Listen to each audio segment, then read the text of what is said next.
where we come together each day to introduce you to our network of business and community leaders and discuss important issues that impact business in Colorado and the region. I'm Tammy Schaefer, your on-air producer, and this week on Connect and Collaborate, our focus is on the energy industry. The energy, oil, and gas are such an integral part of Colorado's economy. We're so glad to bring you people really involved in the industry here. Today we'll be talking with Dan Haley, President and CEO of COGA, that's the Colorado Oil and Gas Association. Energy Week is brought to you by CAP Logistics. They are a COBRT partner.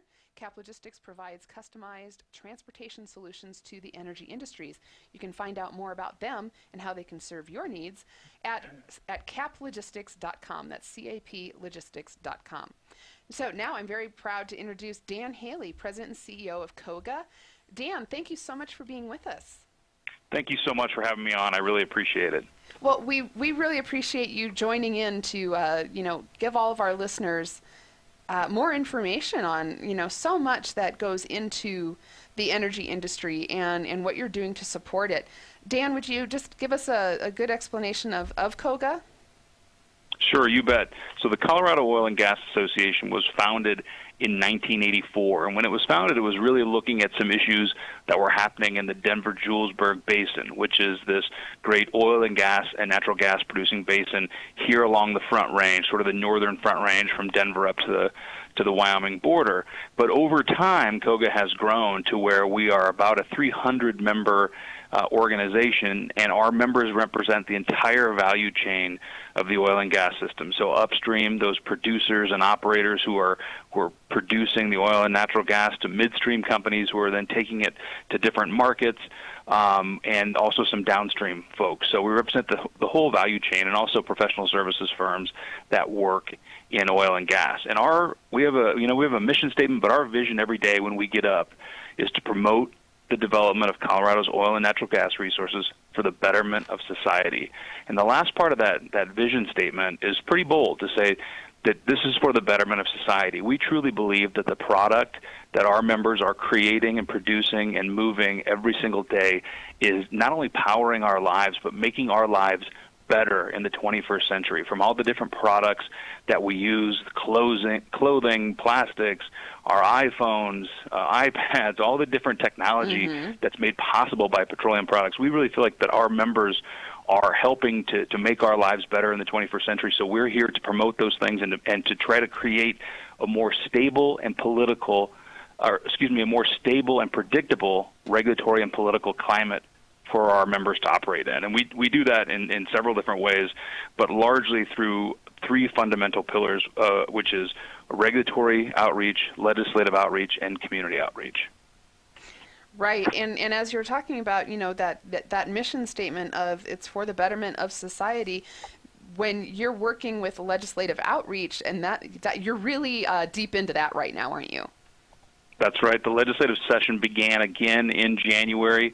They have a 120-day session, and we expect to see a lot of different oil and gas bills, some negative oil and gas bills that would effectively, I don't want to say put us out of business, but make it very difficult for us to operate in Colorado, and that's always part of it. So one of the things that we try to do at COGA is make sure that our elected leaders have all of the information they need to make informed decisions about our livelihoods and about our industry. So we do that through a program that we call LEAD, which stands for Leadership, Education, and Development.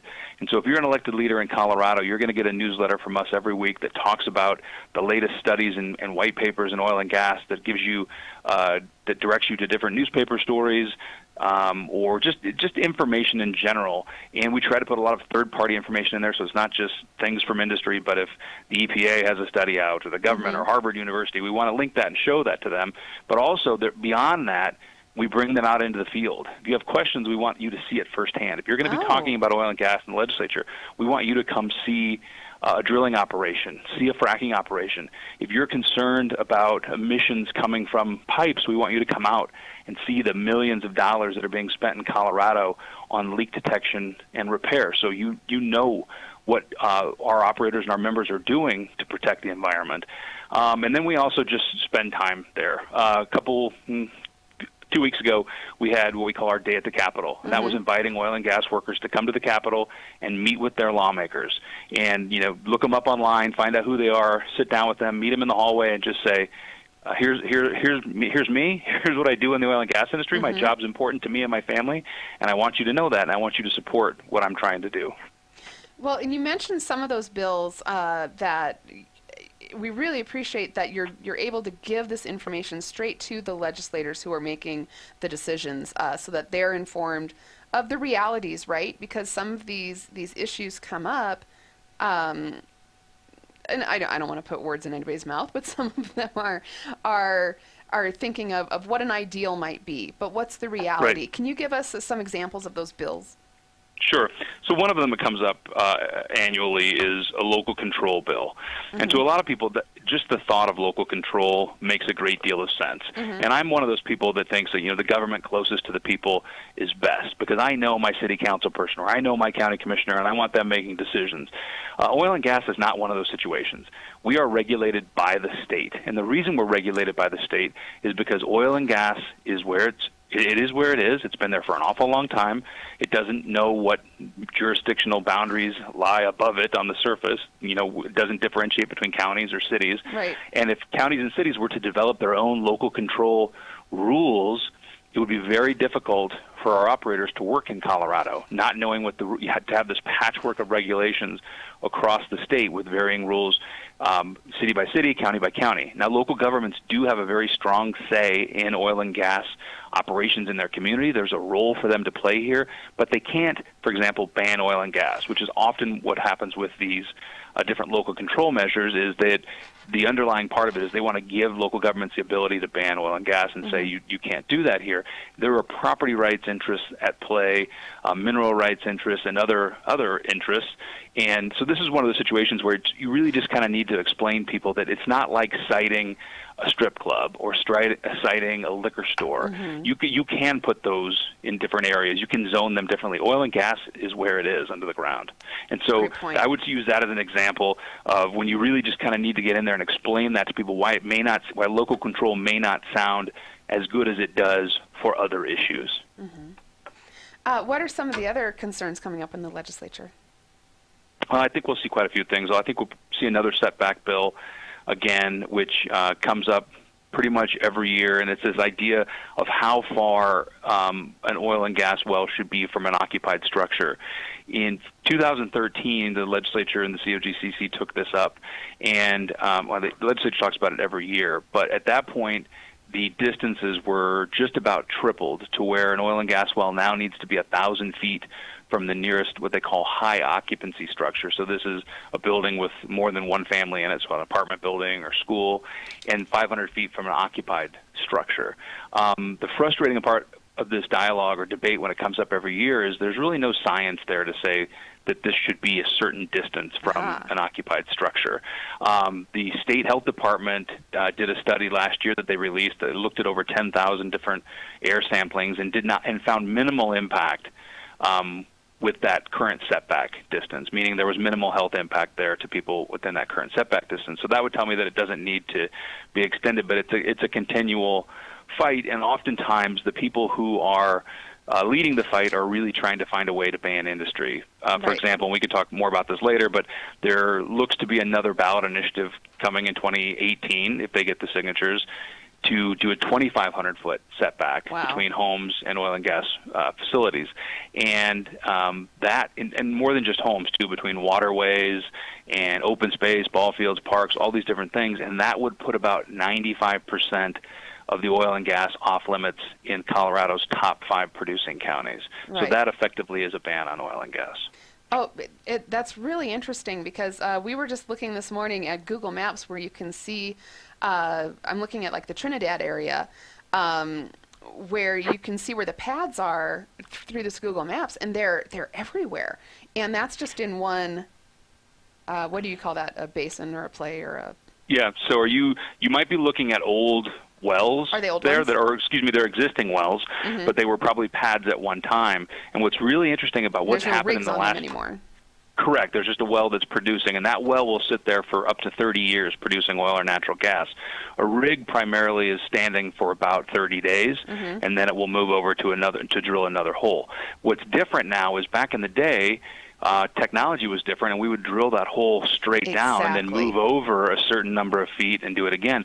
Now with horizontal drilling, which means we go a mile or two down and then a mile or two across horizontally, because of that, we can now create one pad and drill multiple wells on that one pad. So in the future, when you look at the Google map, you'll see it more concentrated, which is very good for the surface owners. It's good for the environment. We're not doing what we had done for the previous 100 years. So that's a situation where technology, I think, is really benefiting the environment and the surface owner in that situation. Now, what you run into is when you're doing that, there's more activity in that particular area for a longer time. In the past, the rig would be there for 30 days, and then it would get up and move to a different location. And so the person who's nearest to it would be disturbed for about 30 days, and then it would have that well there for 30 years, which is very benign and not a concern generally. But now you're moving that rig a couple feet and drilling another hole. And so when you have that larger pad, if you're a nearby homeowner, there's a longer period of disturbance, of noise and different things, and so that has become a concern for those homeowners there. So, and that's something that we understand. And so, what can we do to make that better? How do we become better neighbors? How do we become better corporate citizens? Is really the issue that we're going to be talking about for the next several years in this industry in Colorado. Right. And so, when you were talking about that 2,500-foot setback, and away from, any occupied buildings, houses, schools, playgrounds, anything, then you're really limited. You almost wouldn't be able to put one anywhere. Exactly right. It literally, there's a map that was created by the COGCC, which is our regulator, in 2016 when this almost identical ballot measure was proposed then, and it shows 90% of the state off limits to oil and gas development, and the 95% I used was for the top 5 producing counties. Areas, exactly. Weld County produces more than 90% of the oil and natural gas in Colorado, and so when you begin to limit the activity in Weld County, you begin to ban the industry in Colorado, which is not what this state, I think, really wants or needs. We're a $31 billion industry, and I like to tell people you got to squint pretty hard to find another one of those in Colorado. And so, if you're going to ban this industry, what are you going to replace that with? How are you going to generate $31 billion of economic activity? People who are buying homes, buying cars, going out to restaurants, all those different things that help generate our economy. As you know, on a program like this, our economy is 66% consumer generated. So it's important that we have people with good jobs who have a little extra change in their pocket to go out and do these things. But not only that, this industry pays over $1 billion in state and local taxes every year. So that's money that goes to parks and libraries and hospitals, recreation centers, all those very positive things for our communities. And so I think oftentimes the missing piece of this, when you're talking about different laws or rules that could possibly ban industries, how are you going to replace that? Where's that money going to come from? That would be really detrimental to, I think, Colorado. And I know I'm rambling here, but there was a study that came out this week, or at least I saw the news report this week from the University of Colorado Leeds School of Business, and the economist there was talking about, while growth is slowing in the state, it continues at a good clip in northern Colorado and Weld County because largely for different reasons, but largely because of the oil and gas industry. Yes, major contributor to our economy, and if you did away with it, you'd impact so many different areas, from real estate to our consumer profile and everything. Absolutely. And if you don't mind, if I could just go back for 1 second. We're talking about drilling closer to homes and sort of the impacts that has. And I know this is little consolation to people where it's happening in those neighborhoods currently, but technology is getting so much better. Our industry is getting so much better in that we are developing technologies that reduce the impacts. There is a company that has created a quiet frac fleet, which means it is equipment that goes out and frack a well, and it is very quiet. That's usually the the loudest part of the oil and gas process is when you're actually doing the fracking work. Fracking has become this catch-all term for everything in oil and gas, right? But fracking is actually, hydraulic fracturing is a process that takes about 3 days when you're fracking a well, and we can do that much quieter now than before. And one of the largest complaints that our industry gets is noise. So we are finding ways to make this work. When we're working in closer to communities, you can also do electric rigs, and those are much quieter if the infrastructure exists that allows you to have an electric rig. So there are things that we're doing that, just like any industry does, you innovate to get better. If you see a challenge out there, how do I avoid this challenge? I'm going to innovate in technology and get better. And we're doing that in this industry, and I think that's something that is often missing in sort of the controversy that continues to bubble up over what we're doing. Right. So we talked about what you're looking at in the legislative session here. I know that safety is a big issue always, but there's some focus on it right now. And what are those concerns? Absolutely. So we're currently in the middle of a state flow line rulemaking. And so this is our regulator, the Colorado Oil and Gas Conservation Commission, holding a rulemaking that began in January to talk about how we test flow lines. So these lines that are under the ground that carry product through them, how do we test the integrity of those lines to ensure that they are safe? As a lot of people will remember, last spring there was a tragedy in Firestone, Colorado, where 2 people died in their home where gas had been leaching into the basement of their home. And so the state is looking at flow lines and saying, can we test those more often? Can we test the integrity of them so we can tell people that they're safe? One of the first things that happened after Firestone was the governor issued what's called a notice to operators. And that said, if you have flow lines within 1,000 feet of an occupied structure in Colorado, you need to test them to make sure that they're operating properly. And we did. Our operators swept into action. In a period over 2 to 3 months, they tested more than 120,000 flow lines across the state and found that 99.65% of them met that integrity test and passed that test. Of that tiny percentage, the 0.35% that did not, there were no what are quote-unquote associated spills, meaning some sort of spill large enough to report it to the state, which is a very minimal spill you have to report to the state. So while you'd want to see 100% of everything you do, that's just never really possible in life in general. But that's a very small percentage. There was no lurking, dangers out there. Yeah, and so I think that's a very positive thing that should make people feel more comfortable. But when we talk about safety, so this rulemaking there will be an administrative burden on our industry and through doing additional testing. But I think it's important that we do that in order to show that we are safe. We can no longer just tell people we're safe, so how do we show them? Part of it is like through this process of the NTO, going through this rulemaking, testing these lines. By the mere fact that we're going to be paying attention, or more attention, I should say, because we already pay attention, but more attention to these lines, that will make Coloradans safer and ultimately a good thing. So safety, we always say safety is our number one value in this industry, and it is absolutely true. I know people who work in this industry who the first thing they think of when they get up in the morning and the last thing they think of when they go to bed is, is our crew safe? Am I sending everybody home with all their fingers and toes and safe and intact back to their families? And that is the most important thing that we do. We worry about our workers, clearly, but we also worry about, Colorado and impacts on our neighbors. And so it is something that we're thinking about all the time and trying to get better at, and making sure that we're participating in all the different processes out there and to make us better and safer. And I find it reassuring that when there was a problem and the governor put a notice to operators, the response was, okay, we'll test it, we'll go make sure. And, such a great response. Yeah, absolutely. And again, that comes at a cost. People were hiring contractors to do that, but it was important that we go out and do that work and really make sure to just test and verify the integrities of our system. And I think everybody probably expected it to come back at this high success rate, but it's good to see, and it's important for people to know that as well. Right. So, yes, I'm sure you have your mind on a lot of things. There's a lot of work to be considered and a lot of details, but you're having some fun too. I know you just had a great event, the Battle of the Basins. Right. So one of the steering committees that we support in Colorado is called Energy Proud up in Weld County, and it's a group of citizens and business leaders in Weld County that have banded together to talk about energy, to help educate their local officials, and we try to do what we can to make sure that we're supporting them. And so I was up at this game on Saturday, and it's the Battle of the Basins, and the idea is it's the Denver-Julesburg Basin, and which is the heart. The heart of it is Greeley in Weld County, and you have the University of Northern Colorado there, and then the Bakken, which is up in North Dakota. And so this game every year, when the University of Northern Colorado and North Dakota play, we call it the Energy Proud Energy Showdown.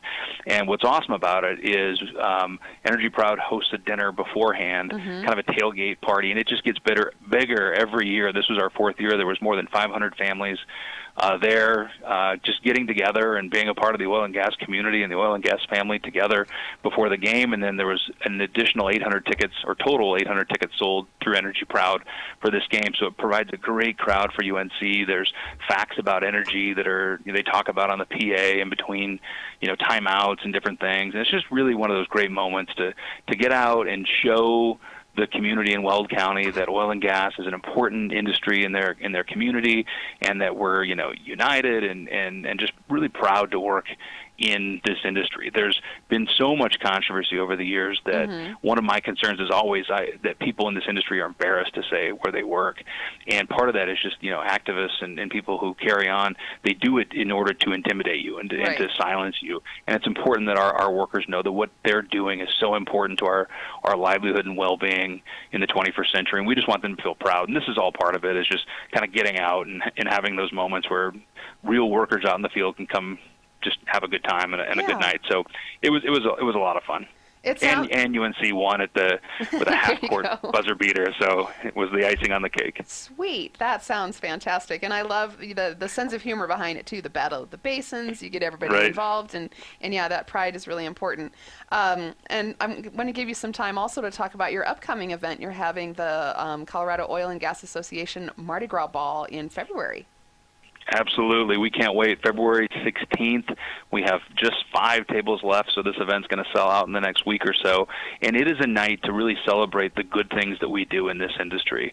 The beneficiary of the night is the Tennyson Center for Children here in Colorado. They're based in Denver, but they're expanding all across the state, and they do tremendous work for children in need in our state, and we are just thrilled that we can support them and hopefully are able to donate a lot of money to that cause. But we get our folks together. Last year was the first year we did it. Children's Hospital was the beneficiary. We were able to donate $100,000 to Children's Hospital, which made us really proud. But so not only do we talk about Tennyson Center at this event and raise money for them, but we also honor those companies who are doing great things in their communities and those individuals who are doing great things. So we have a contest where you can enter names of individuals, large companies, small companies, and you explain the just different philanthropic efforts that people are doing out in the communities, the volunteer man hours that our companies are doing, whether they're building Habitat for Humanity houses or planting trees at the Tennyson Center or packing boxes at the Weld County Food Bank. Our companies are doing a lot to contribute to the well-being of their communities, and we want to make sure that everybody understands that and that we're rewarding or highlighting those people who are doing great work and honoring them and giving them an award. So we do that. It's just a fun night to, again, get together, celebrate the good things that we do in an industry, and really help others out in our community. And this year it's going to be the Tennyson Center, and we're just thrilled to be able to do that. Well, that's fantastic, and it's important and encouraging again that you're involved, with the community. And we know that you are. We know that the Colorado Oil and Gas Association and all of the companies associated in the industry are committed to Colorado as a whole and all those communities. Talking today with Dan Haley, President and CEO of COGA, that's the Colorado Oil and Gas Association, and that's part of our Energy Week this week here on Connect and Collaborate. And Energy Week is being brought to you by CAP Logistics, a COBRT partner, and CAP Logistics provides customized transportation solutions to the energy industries. You can find out more about them at caplogistics.com. And Dan, we have just a little bit of time left in this segment. We're going to talk with you after the break as well.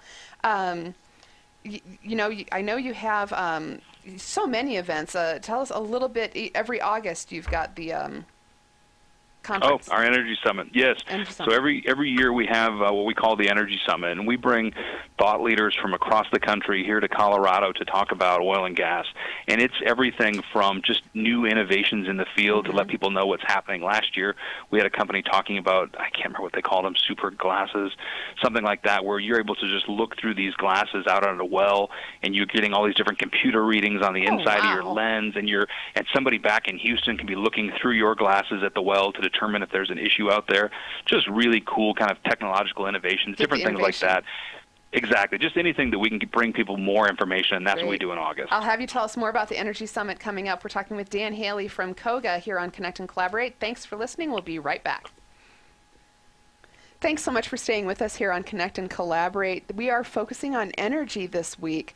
And the Energy Week is brought to you by CAP Logistics. They're a COBRT partner. CAP Logistics provides customized transportation solutions to the energy industries. Find out more at caplogistics.com. And today I'm talking with Dan Haley, President and CEO of COGA, Colorado Oil and Gas Association. I'm so glad to have you along for this conversation. Thanks so much for having me. I really appreciate it. You know, in the last segment, we were talking about, so many of the ballot issues and concerns that you need to keep everyone informed so they can make the right decisions, not just for the industry, but for the state of Colorado, right? Correct. But it sounds like such an intense job, and you really have to keep ahead of everything. But you do a lot of engagement in the community as well. So I want to give you an opportunity to talk a little more about that. Sure. So what really happened in our industry was we've been in Colorado since 1860. The second well drilled in the United States was drilled here in Colorado. So we've been doing this as long as anybody. And we're an industry run by geologists and engineers, so very linear thinkers. And they understand that the hole they have drilled is safe because they did the math. They understand the science behind it, and they just can't imagine why anybody would question that.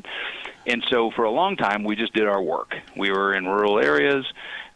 We went about our business, and were largely left alone. And then 5, 6, 7 years ago, all that began to change as Colorado started to grow, and in this basin that I talked about in the first segment, the Denver-Julesburg Basin, is a very prolific basin. People are building houses in it, and the communities are growing.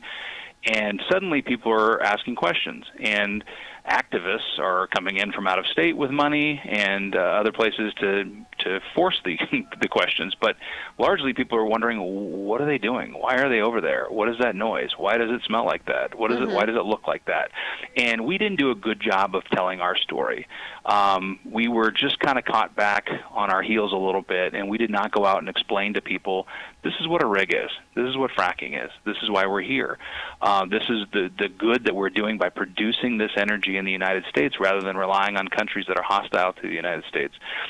This is good for national security. It's good for our state. All those different things, we did not do that. And so in the last 5 or 6 years, we have been trying to do that. We have been creating these sort of outreach programs on steroids to go out and have these communications and conversations with people. If we're going to come into your neighborhood, you have every right to know what's happening and why it's happening and what it's going to look like, sound like, smell like, all those different things. Who do I talk to if I've got questions? And so COGA really wants to be the person that convenes those conversations and finds that reasonable, rational dialogue and have these people have legitimate concerns, and how do we address those concerns? Oftentimes those concerns get drowned out by the people on the far extreme or fringes who talk about just kind of crazy tall tales and horrific stories. And so you're not hearing from that person who says, geez, I've lived on this rural county road for 50 years, and it was pretty quiet, but now there's trucks going up and down this road. What are they doing? Can you limit that? All those different questions that we would love to be able to answer. So we go out into the communities to make sure that we're having those conversations, that people know what we're doing. When I first got involved with COGA in 2014, COGA held a series of open houses on the Front Range where people could come in, and there would be experts sitting at stations, almost like a science fair in junior high school. And so if you were concerned about seismicity, you've heard stories about that, here's an expert that you can go talk to. If you're concerned about fracking, here's an expert you can talk to about fracking, and we'll let you run your hands through through fracking sand and let you pick up a jar of fracking fluids. You can see what it looks like and learn what chemicals are in it, and really try to be a resource to folks and dispel these myths that they've been hearing about, this myth that your water is going to catch on fire. A lot of this started in 2010 with a documentary called Gasland. And in that I use documentary in quotes, but since I'm on the radio, you can't see I'm doing air quotes for documentary. Thank you for specifying. It helps. Right. Getting the visual. But in that particular film, there's a guy lighting his faucet on fire. And it's a very dramatic scene, and you watch it, oh my gosh, what is going on? This is crazy. Fracking is contaminating these the groundwater supply. The state went in and investigated that, and essentially said that faucet, had it been there 500 years ago, would have caught on fire, because that is naturally occurring methane that's in that well. That has nothing to do with hydraulic fracturing or fracturing fluid. But never let the facts get in the way of your story, right? Exactly. So this guy goes forward with this information, and it really just scares people. So we try to go out and dispel those myths. And oftentimes, I get it too, that if I'm sitting there, I'm like, oh yeah, of course industry is going to say this. So we try to use third-party studies. Like, here's what Harvard University says. Here's what Colorado State University says. Here's what the EPA said after 4.5 years of researching of whether water causes, fracking causes contamination to your water supplies.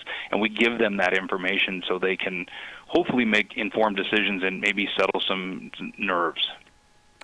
And I appreciate the work you do on that. And it's funny, you said you had so much time that you weren't addressing those concerns, partly because you didn't know you had to.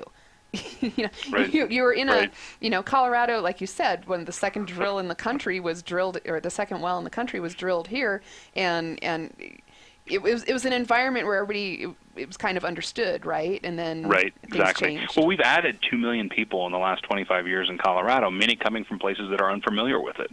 I happened to grow up here, and I had some family that did some oil and gas work, but I wasn't really in tune to it, but it was just something you understood, right? You knew other people whose families were involved, or you heard about it, and you were comfortable with it. But if you don't come from an oil and gas producing state, and you come out and you're like, what in the world is happening? Why are they doing this? Can't we just get this from someplace else?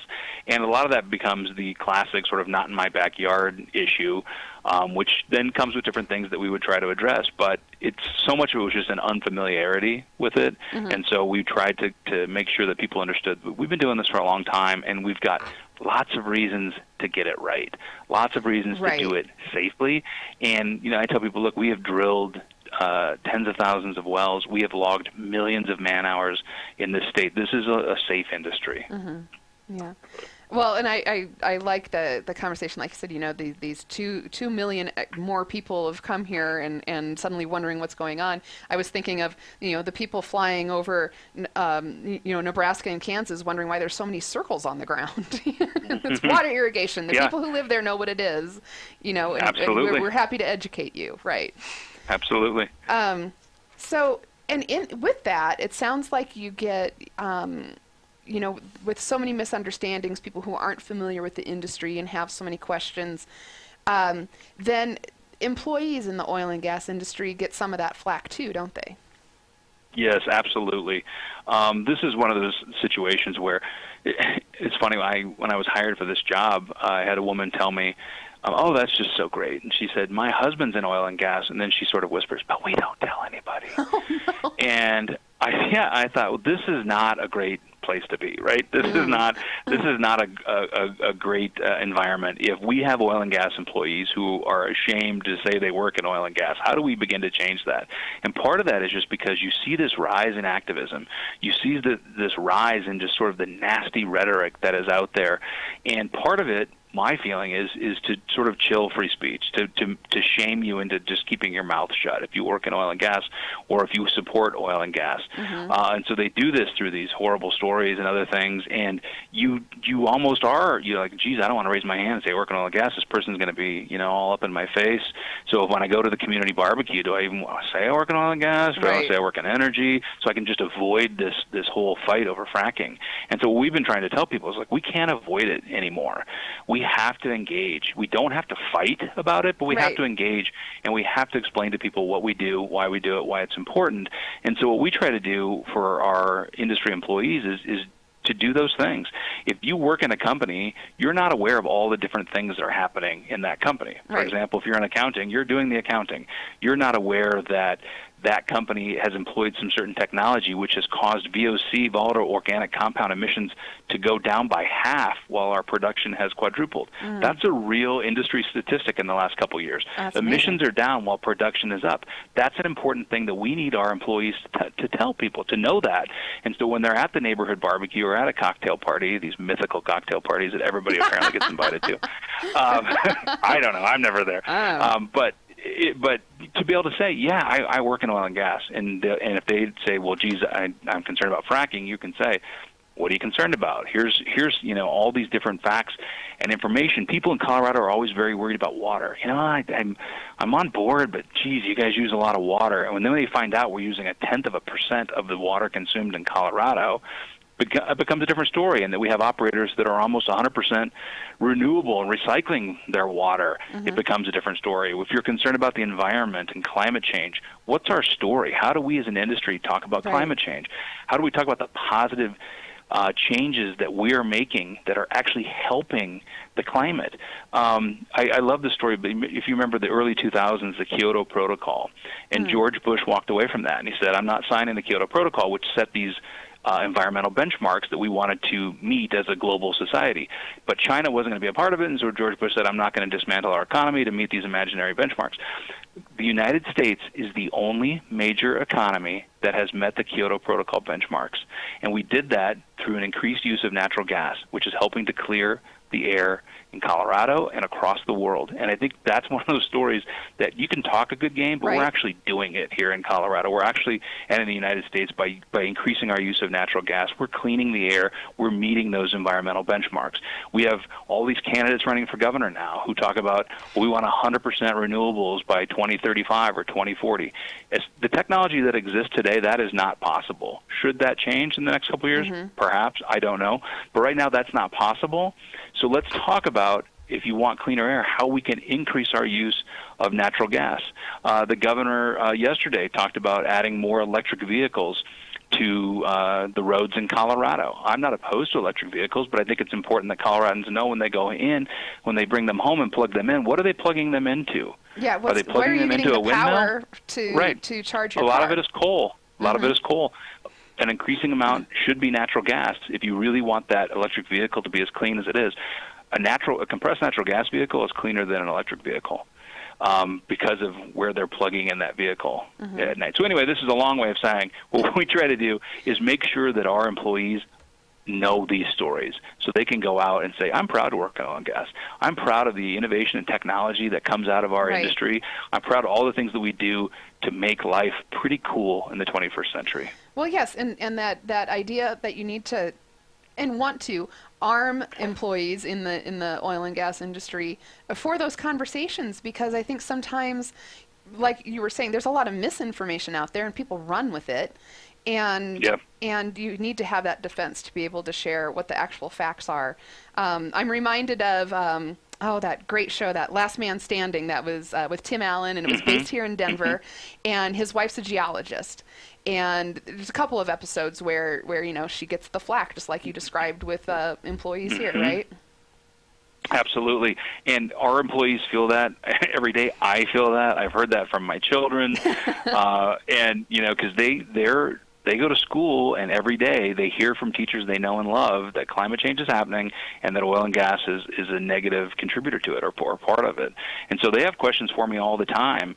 And I think it's important that our educators tell the entire story here and tell the entire picture. And I always use as an example a project that one of my daughters was doing on energy in school. And it was to go through the pros and cons of different energy sources. But she was never allowed to choose oil or natural gas. She was able to choose from wind and hydro and solar, nuclear. And to me, that was a perfect opportunity, since the project was to talk about pros and cons. There's pros and cons to all of these things. There are cons to solar development. There are cons to wind development, and certainly to oil and gas. But this was a great opportunity to talk about all those things, and instead that wasn't even on the table because of probably some sort of bias that a teacher would have. So right. I would love to see That's a program scary, in other actually. states. Yeah, it is. And other states have programs. I would love to see something in Colorado where we're helping to educate on an all the above thing. I don't even need this thing to be just oil and gas. I would love to have some sort of program where teachers can get more information on all of our energy sources. You know, we're really blessed to live in a country where we can argue about energy. Sure. If you think about there are countries and communities and places in this world that their entire lives shut down when the sun goes down. Right. Their economy shut down, their lives shut down. We are blessed with an abundance of energy sources in Colorado and the United States where there's wind, solar, natural gas, all these different things. And so let's talk about it. Let's celebrate it. Let's be glad and make sure that our kids know exactly what is powering their lives, all the things that are, you know, petroleum products that make up our lives. My oldest daughter said something to me once about, like, well, Dad, don't we want to live a sustainable life? And I said, let me have your cell phone, and we'll see how sustainable your life becomes in the next couple of days. What do you mean? That runs on a battery. It's fine. Right. I'm plugging it into unicorn tears. That's what's powering my life. And I'm sorry to laugh, but I'm not sorry to laugh because it was funny. But people, that's exactly. part of it. Though. People need to understand where their energy comes from, just like they need to understand where their food comes from. Exactly. That's there's my a lot example. of similarities. Mm-hmm. Yeah, there's a lot of similarities of what's going on with agriculture these days. And I know you're not having me on to talk about agriculture, but they're under fire in many ways as well. And it's important that people know that your food does not come from the grocery store. Right. That your power doesn't come from the light switch. That there's something behind that. And there are, again, also trade-offs in all of this as well. And there are risks, certainly in all these things that we do, but ultimately it is a benefit to society to be able to have power at our fingertips all day long. And think about when your power goes off like an hour, yes. how upset you are. And it's just like the end of the world, my food's going to melt, and it's getting cold in here, and what's happening? And you're without power for an hour, and there are entire places in this world that, as I said, don't have anything. There are people who are burning dung in their homes exactly. to cook their food and getting sick from it, getting sick from the wood that they're burning in their homes. And so here we are blessed with this, and we're fighting over it. It's actually kind of sad when you think about it. Right, right. Well, you remind me, you gave the example of, first of all, people think that energy just comes from the light switch, and that example of, when your power's out for an hour. And where we live, that's right. If your power goes out, it's an hour, and then it's restored. And yeah, isn't that amazing? Imagine that. I was in a situation where the transformer by my house blew, and it was out for at least 18 hours. I'm trying to remember what it was. And I was explaining to my friend's 4-year-old that my power was out and what all happened. And I said, do you understand what that means when the electricity was off? And I tried to explain it to her. And her dad, who's an engineer, is like, Tammy, that explanation was a little too simplistic. She's 4. She's not stupid. And I'm like, oh. She gets it. Mm-hmm.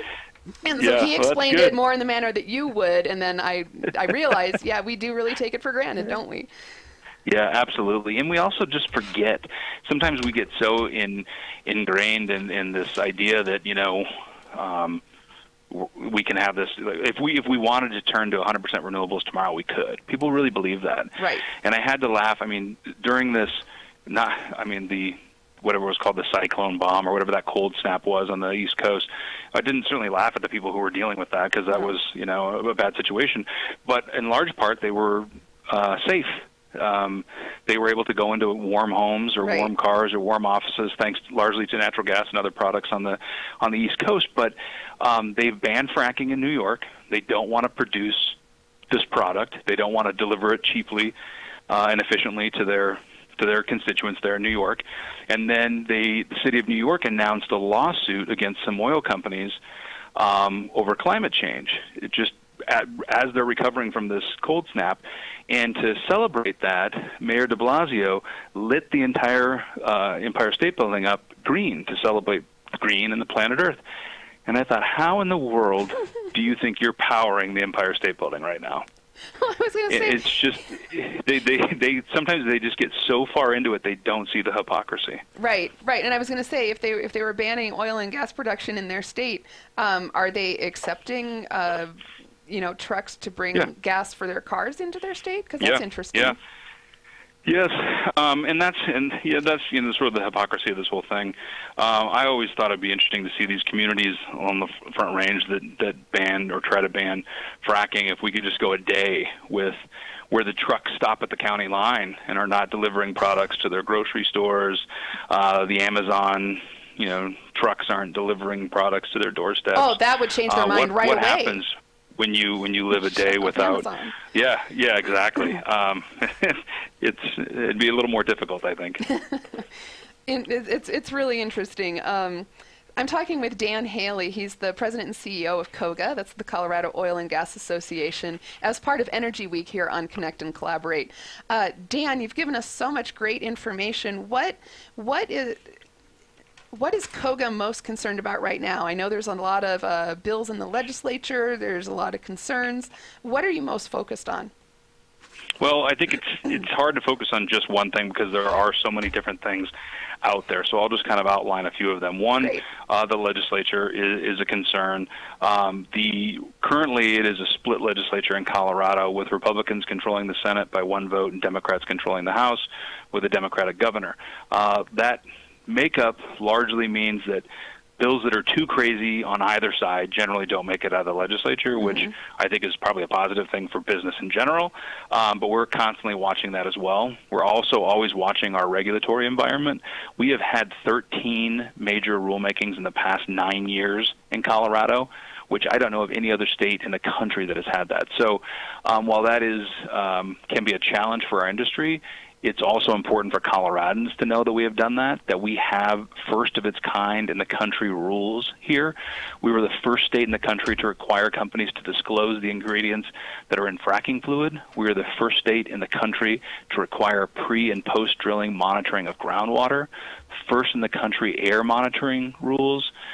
So we have been through a lot of these in the last 9 years. So we're constantly watching that regulatory environment and then also the local regulatory world. I would say probably with the election in November of 2016 of Donald Trump, a lot of attention shifted to the local level.